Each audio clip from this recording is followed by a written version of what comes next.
영상이 좀 늦은 감이 있지만요, 새학기 시작되면서 대학교에 입학하는 새내기 분들 많으시죠?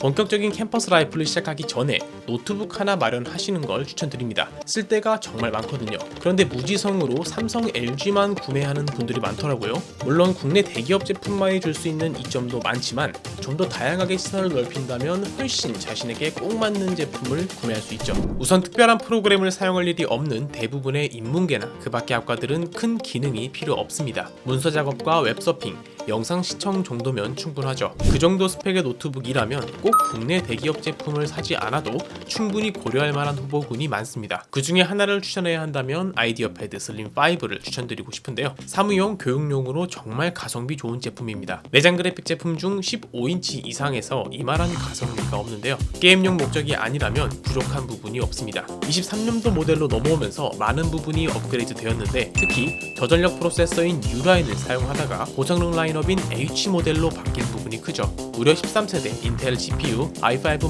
13500H를 탑재했는데요. 이 정도면 사무용으로 쓰기엔 차고 넘치는 성능을 보여줍니다. 램도 DDR4에서 DDR5로 업그레이드 됐죠. 4와 5의 성능 차이는 유의미할 정도로 많이 나니 체감이 되는 부분이 크겠죠. 대학 과제나 사무 작업에서는 타자 칠 일이 많습니다. 그런데 이때 키보드 자판이 좁고 숫자 패드도 없으면 익숙하지 않은 사람은 굉장히 불편한데요. 오타도 나기 쉽고요. 슬림5는 풀배열 키보드에 널찍널찍해서 이게 또 편리한 포인트 중 하나입니다. 일반적으로 노트북 화면은 클수록 좋은데요. 특히 대학 생활하면서 팀플 과제 할 때 이것저것 띄워놓게 되는 경우가 많을 겁니다. 이때 화면이 좁으면 이 창 띄웠다가 내리고 저 창 띄우고 줌 화면 봤다가 카톡 봤다가 파워포인트 다시 띄우고 아주 그냥 정신이 없겠죠. 슬림5는 16인치에 16대 10 비율로 시원시원하고 활용도 높은 디스플레이를 가지고 있습니다. 다만 NTSC가 좀 낮은 편이라서 색감 같은 게 막 선명하고 그러진 않지만요. 무게는 들고 다닐 수준으로 충분히 가볍습니다. 무엇보다 100만원도 안 하는 저렴한 가격 때문에 더더욱 매력적인 제품이죠. 국내 대기업 제품 살 돈으로 그냥 슬림5 구매하시는 것을 추천드립니다. 그럼 남는 돈이 생기겠죠. 그 돈으로 태블릿을 사든 옷을 사든 친구들이랑 술을 마시든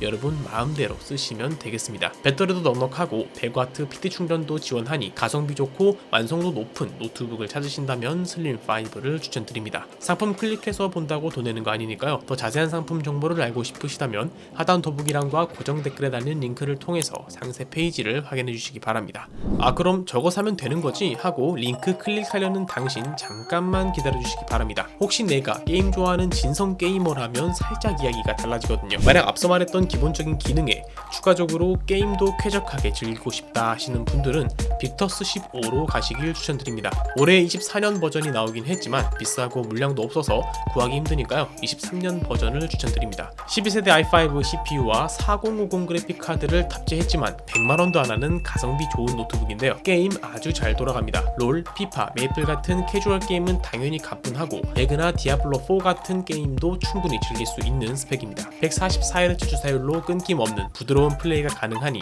FPS 게임 좋아하는 사람들에게 더욱 좋겠죠. 발열도 잘 잡는 노트북입니다. 사실 게이밍 노트북 하면 성능이야 당연히 어느 정도 나오겠지만 이 시끄러운 팬 소리가 걱정인 분들 많을 텐데요. 아무리 게임이 잘 돼도 비행기 이륙하는 소리가 계속 나버리면 만족감이 떨어지겠죠. 빅터스 15는 발열을 잘 잡는 만큼 팬 소음이 약간 있는 편이긴 합니다. 하지만 이건 고성능 게임이나 무거운 작업을 돌렸을 때 한정이며 캐주얼한 수준의 게임이나 프로그램은 걱정하지 않으셔도 되겠습니다. 이렇게 외국 제품을 구매할 때 걱정되는 부분이 하나 더 있는데요. 바로 AS죠. 외국계에서는 AS가 불편하기로 유명합니다. 그래도 이 빅터스 15를 공급하고 있는 HP는 외국계 회사 중에서 서비스 센터가 잘 되어 있는 몇 안 되는 브랜드 중 하나입니다. 그러니 AS도 안심할 수 있겠죠. 처음에 드라이버 설치가 좀 귀찮지만요. 가장 저렴한 가격으로 심심할 때 만족스러운 게임을 즐길 수 있는 노트북입니다. 학교 신입생이 입학하면서 노트북을 장만하려고 할 때 대부분의 일반적인 학과는 큰 기능이 필요 없다고 했었죠. 그럼 큰 기능이 필요한 학과도 있다는 말일까요? 네, 맞습니다. 바로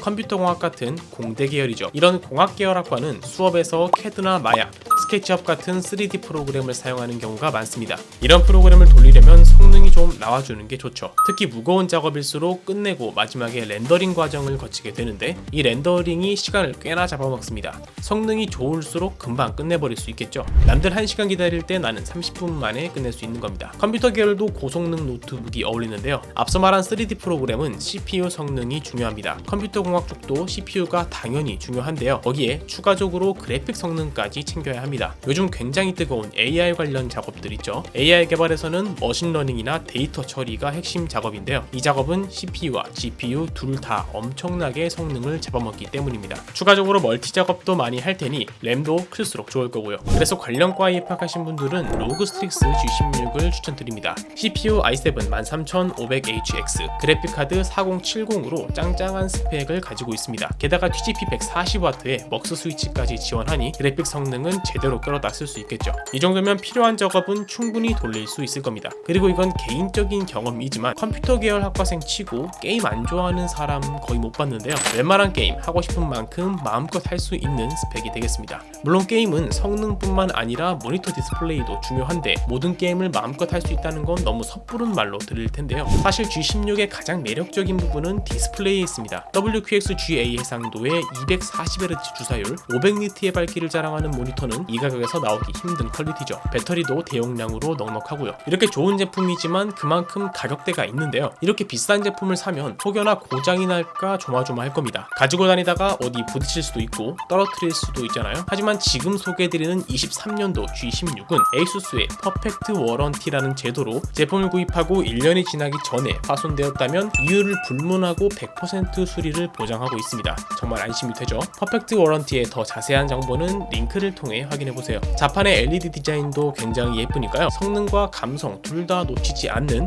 슬기로운 공대 생활을 원하신다면 에이수스 로그 스트릭스 G16 추천드립니다. 미대나 예대에 다니고 계시는 분들도 있죠. 예술 쪽은 당연히 디자인 작업을 많이 하실 겁니다. 어도비 포토샵, 일러스트레이터, 3D 라이노, 키샷 같은 프로그램을 사용하죠. 디자인 작업에서도 모델링, 렌더링 둘 다 필요하지만 공학 계열만큼 고성능을 뽑을 필요까지는 없는데요. 그래도 멀티가 중요해서 램은 16기가 이상으로 맞춰주는 것이 좋습니다. 진짜 여러 개의 프로그램을 띄워놓고 쓰거든요. 보통 이쪽은 맥을 사용하는 사람들이 많습니다. 그냥 단순히 예쁘고 감성이 있어서 쓰는 걸까요? 물론 그런 이유도 당연히 있겠지만 꽤나 실용적인 이유도 많습니다. 우선 포토샵이나 일러스트 같은 프로그램들에 가장 최적화되어 있는 기기가 맥인데요. 진짜 켜보면 5초 만에 로딩이 끝납니다. 비슷한 스펙의 다른 노트북과 비교해도 월등하게 빠르죠. 그리고 디스플레이가 훌륭합니다. 색 재현율이라고 하죠. 얼마나 실제 색상과 비슷하게 표현하는지를 나타내는 수치입니다. 막상 열심히 디자인해서 결과물을 뽑아봤더니 모니터의 색감과 다른 경우가 허다하거든요. 맥의 디스플레이는 색 재현율이 아주 훌륭하기 때문에 이러한 부분에서 매력적이라고 볼 수 있겠습니다. 그 밖에 음대나 영상 영화 쪽도 맥에서만 사용 가능한 프로그램들이 있으니 맥에 익숙해지는 것을 추천드립니다. 그럼 어떤 맥을 추천하느냐? 맥북 에어 M2 13인치 모델을 추천드립니다. 물론 돈 되면 맥북 프로를 사는 게 더 좋겠지만 대학생이 돈이 어디 있겠어요? 학부생 때는 그렇게 본격적인 디자인 작업을 하기보다는 배워가는 과정에 있는 거니까 에어로도 충분하죠. 우선 맥북 에어로 시작하시고 나중에 진짜 디자인 쪽으로 취업을 하게 되면 그때 업그레이드 하시는 것을 추천드립니다. 맥북 말해 뭐합니까? 가볍고 얇고 성능 좋은데 예쁘기까지 한 그런 노트북이죠. 애플의 독자적인 CPU M 시리즈는 현재 M3까지 출시를 했는데요. 이 상황에서 M3를 사자니 가격이 비싸고 M1을 사자니 너무 옛날인 것 같고 그렇죠. 딱 M2 라인을 구입하는 것이 가장 가성비 좋은 선택이 될 거라고 생각합니다. 저도 현재 맥북을 사용하고 있는데요. 지금까지 맥북을 사용하면서 가장 좋았던 점이 뭐냐 물어본다면 저는 단연코 배터리를 뽑겠습니다. 맥북은 배터리 총량이 그렇게 큰 건 아니지만 이 전력 효율을 기가 막히게 잡아놔서 18시간 이상 사용이 가능한데요. 이 정도 성능을 이렇게 오랫동안 사용할 수 있는 노트북은 정말 찾기 힘들죠. 한참 맥북 쓰다가 다른 노트북을 사용해보면 이 사용 시간에서 역체감이 엄청 나실 겁니다. 배터리가 워낙 기니 충전기 없이 그냥 맥북 하나만 들고 카페 가서 작업할 수도 있다는 말이죠. 디자인 작업에서 디자인과 작업물의 색깔이 달라버리는 것은 상당히 난감한 문제인데요. 미세한 색감 차이로도 전혀 다른 느낌의 디자인이 돼버리니까요. 하지만 말씀드렸듯이 실제 색감과 매우 유사한 재현율을 보여주는 맥북의 위키드 레티나 디스플레이는 디자인 작업에서 아주 만족스럽게 사용할 수 있을 겁니다. 요즘은 삼성이나 샤오미도 같은 기기 간의 연동이 제법 매끄럽지만 애플 생태계의 연동은 타의 추정을 불허하죠. 폰으로 찍고